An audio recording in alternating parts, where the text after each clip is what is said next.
कितने percent income tax और sale tax add करके आप कोटेशन या बिल बनाते हैं। अस्सलाम वालेकुम, मैं हूं इकराम और आप मेरा यूट्यूब चैनल मैक्रो ट्रेडर देख रहे हैं, जिस पर मैं आपको खुशामदीद कहता हूं।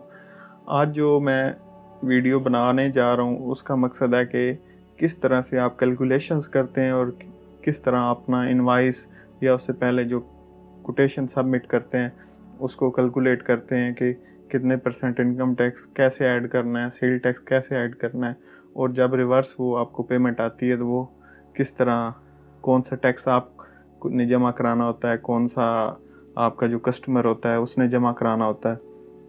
तो आज इस पे मैं बात करूँगा। तो इसके लिए मैंने प्रेजेंटेशन बनाई है एक, वो भी मैं आपको दिखाता हूँ और उसी में कैलकुलेशंस हुई हैं और आपको सीखने में और समझने में आसानी होगी। तो चलें प्रेजेंटेशन पे चलते हैं। जैसे कि मैंने बताया कि आज का टॉपिक है how to calculate tax on quotation और इनवाइसेस। तो इसमें जो सबसे पहले चीज़ हम देखेंगे वो देखेंगे कि टाइप्स ऑफ टैक्स। तो टाइप ऑफ टैक्स जो होती हैं दो किस्म की होती हैं, इनकम टैक्स है और सेल टैक्स है।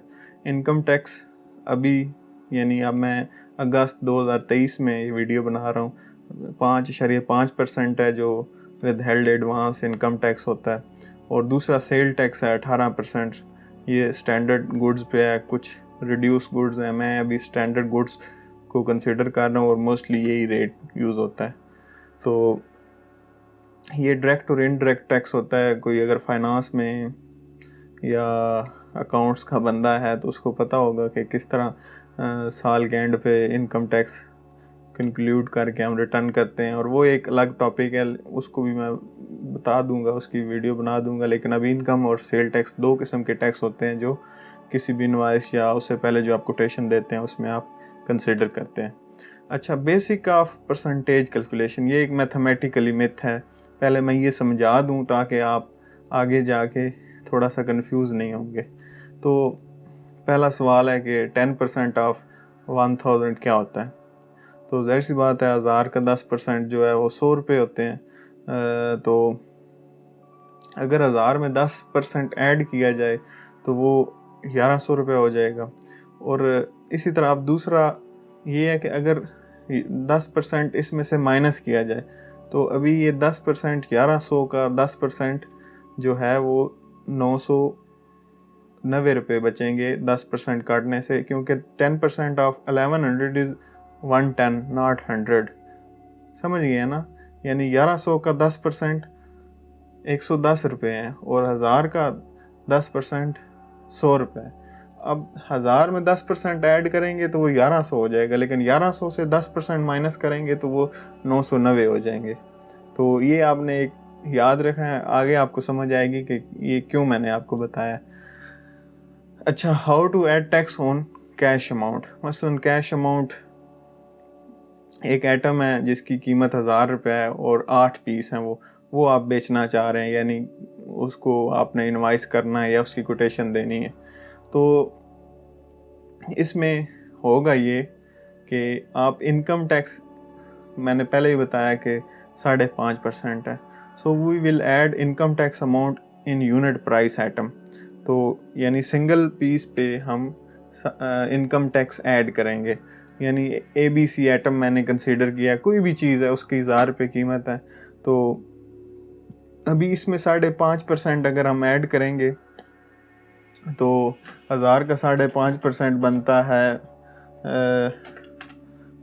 मतलब 1000 रुपये का 5.5% जो होता है वो होता है 55 रुपये।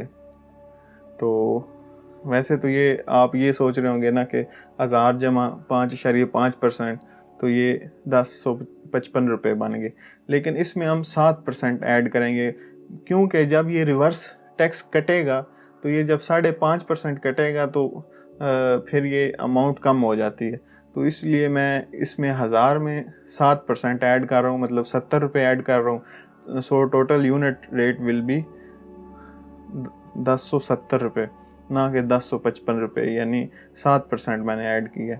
और उसके बाद ये अब यूनिट प्राइस आ गई, यानी एक एटम जो आपने 1000 रुपये का बेचना था उसका आप कोटेशन में 1070 रुपये रेट लिखेंगे। फिर आ गया जर्नल सेल टैक्स या जीएसटी। जीएसटी का रेट 18% है। यूनिट रेट 10,070 हो गया, क्वांटिटी 8 पीस हो गए, तो 10,070 के हिसाब से 8 पीस बन गए 8560 रुपये के।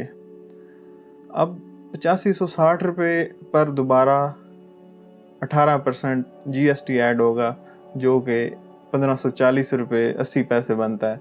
तो 8560 और 1540 80, ये 10,100 रुपया और 80 पैसे टोटल वैल्यू ऑफ इनवाइस या कोटेशन बन जाएगी।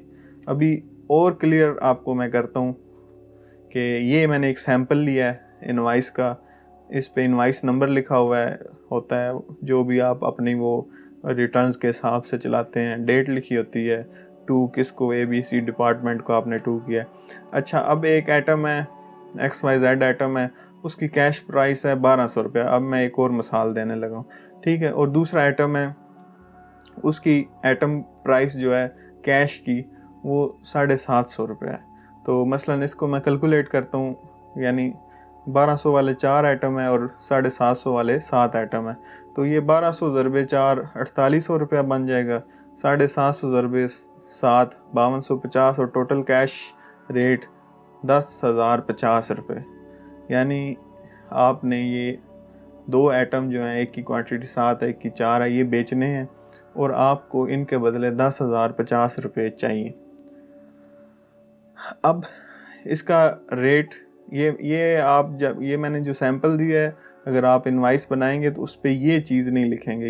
ये कैश प्राइस जो मैंने लिखी है ना, ये आपको समझाने के लिए लिखी है। आप आइटम की डिटेल लिखेंगे और उसकी रेट इधर लिख देंगे, इंक्लूडिंग इनकम टैक्स। अच्छा, अब इनकम टैक्स कैसे ऐड हुआ कि अगर 1200 में 7% ऐड किया जाए तो वो 1200 का 7% होता है 84 रुपीज़, तो वो 1284 रुपये आपका इसका यूनिट प्राइस बन जाएगी। और अगर ये 750 रुपये इसका यूनिट प्राइस है, तो 750 का जो 7% है वो हो गया 52 रुपये 50 पैसे, तो ये 802 रुपये 50 पैसे इसकी कीमत बन गई, यानी दूसरी आइटम की। तो ये अब इनके यूनिट रेट बन गए। यूनिट रेट के बाद इस यूनिट रेट को हम क्वांटिटी से मल्टीप्लाई करते हैं, तो ये टोटल अमाउंट विदाउट जीएसटी बन गई 5136 और 5617 रुपये 50 पैसे, और इन दोनों को टोटल किया 10,754 रुपये आपकी टोटल अमाउंट बन गई विदाउट जीएसटी। इसके बाद हम इस पे जीएसटी 1936 रुपये ऐड किए, 18% जो इसका बनता है 10,754 रुपये का, तो ये 12,690 रुपये की इनवाइस बन गई। ये अब आप स्टेप समझ गए होंगे। यूनिट प्राइस में हम 7% इनकम टैक्स ऐड करते हैं। 7% ये किसी को कहना नहीं है कि 7% इनकम टैक्स है। इनकम टैक्स 5.5% है, और जब ये रिवर्स होके कटेगा तो आप 5.5% ही कटेगा। लेकिन ये क्योंकि ज़्यादा परसेंटेज ऐड होने के बाद अमाउंट ज़्यादा हो जाती है, उसमें से अब यानी 1000 पे 5.5% ऐड करें तो 10,155 रुपये बनेंगे, लेकिन 5.5% काटेंगे तो वो आपके 1000 पे 55 रुपये हो गए, और 55 का जो 10% है वो 5.5 रुपये हो गया, तो वो 95 रुपये 50 पैसे तकरीबन वो कट जाएंगे। तो इस तरह सॉरी वो 10% मैं काट रहा हूँ। अगर 5.5% काटते हैं हम 1000 पे 5.5% ऐड करते हैं तो 10,155 है, लेकिन उसमें से 5.5 माइनस करते हैं 10,155 से तो वो 996 रुपये 97 पैसे बन रहे हैं। तो यानी आपका 1000 वापस पूरा नहीं आया। तो इसलिए हम 7% ऐड करते हैं इनकम टैक्स और जीएसटी 18%। अच्छा, अभी नेक्स्ट स्लाइड पे चलते हैं। तो अभी ये है कि how to calculate for payments. ये इसमें आपका जो कस्टमर है ना, वो आपकी इनवाइस में से कैसे डिटेक्शन करके आपको चेक बना के देगा या पेमेंट ट्रांसफ़र करेगा या कैश देगा। और यही सेम चीज़ जब आप किसी के क्लाइंट हैं, मतलब आपने भी ज़ाहिर बात है किसी वेंडर से आपने भी ख़रीद के आगे दी हुई है, उससे आपने जीएसटी इनवाइस ली है, तो आपने भी यही प्रोसेस करना है, इसी तरह कैलकुलेशन करनी है।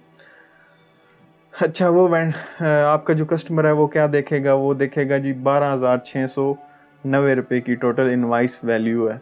तो इसमें से वो सबसे पहले क्या करेगा, 12,690 में से 5.5% काटेगा जो 698 रुपये बनते हैं।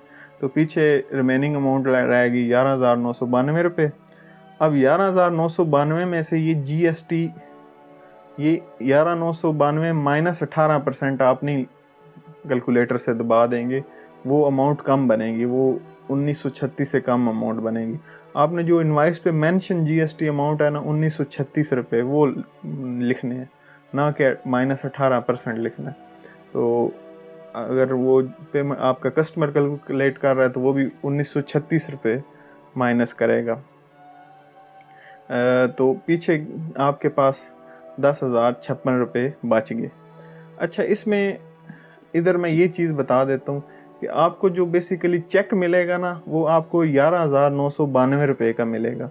इसमें से 1936 रुपये आप GST जमा कराएंगे। अगली स्लाइड पे अगर मैं चलता हूँ तो नेक्स्ट टॉपिक ये था कि what will be tax amount. तो टैक्स अमाउंट जो है वो income tax 5.5% with held will, जो विद होल्डर है जिसने विद हेल्ड की है, will pay for your NTN। मतलब मेरे कस्टमर ने जो 5.5% काटा था जो कि 698 रुपये बनते थे, वो मेरा NTN पे जमा कराएगा और वो हमारे पास इंफॉर्मेशन भी आ रही होती है कि उसने जमा करवा दिया या नहीं। और जो सेलर है ना वो FBR का टैक्स GST जो है वो FBR को जमा करवाएगा जो 1936 रुपये थे। अगर मैं पिछली स्लाइड पे दोबारा जाऊं तो आपको चेक अमाउंट मिलेगी 11,992 रुपये की और 698 रुपये आपके NTN पे आपका कस्टमर जमा कराएगा और 1936 रुपये आप कस्टमर के NTN पे जमा करवाएंगे। यानी दोनों पार्टियों की रिस्पॉन्सिबिलिटी है, वो इनकम टैक्स जमा कराएगा, आप सेल टैक्स जमा कराएंगे। तो ये दोनों टैक्स चले तो गवर्नमेंट को गए, तो कैलकुलेशन में ये अमाउंट भी FBR को गई, ये भी गई, तो रिमेनिंग आपके पास 10,056 रुपये बच गई। ये 10,050 थी, वो जो हम इनकम टैक्स ऐड करते हैं उसमें वो कुछ पैसे एक्स्ट्रा होते हैं तो वो एंड पे 2, 4, 5, 10 रुपये का फ़र्क आ जाता है, लेकिन आपकी बेसिकली ये अमाउंट वापस आ गई। तो ये तरीक़ाकार होता है, इस तरह हम टैक्स कैलकुलेट करते हैं और उसको रिवर्स भी करते हैं। मज़ीद अगर कोई बात समझ नहीं आई तो आप कमेंट्स बॉक्स में पूछ सकते हैं। मेरे इस चैनल को सब्सक्राइब कर लें। दुआओं में याद रखिएगा। अल्लाह हाफिज़।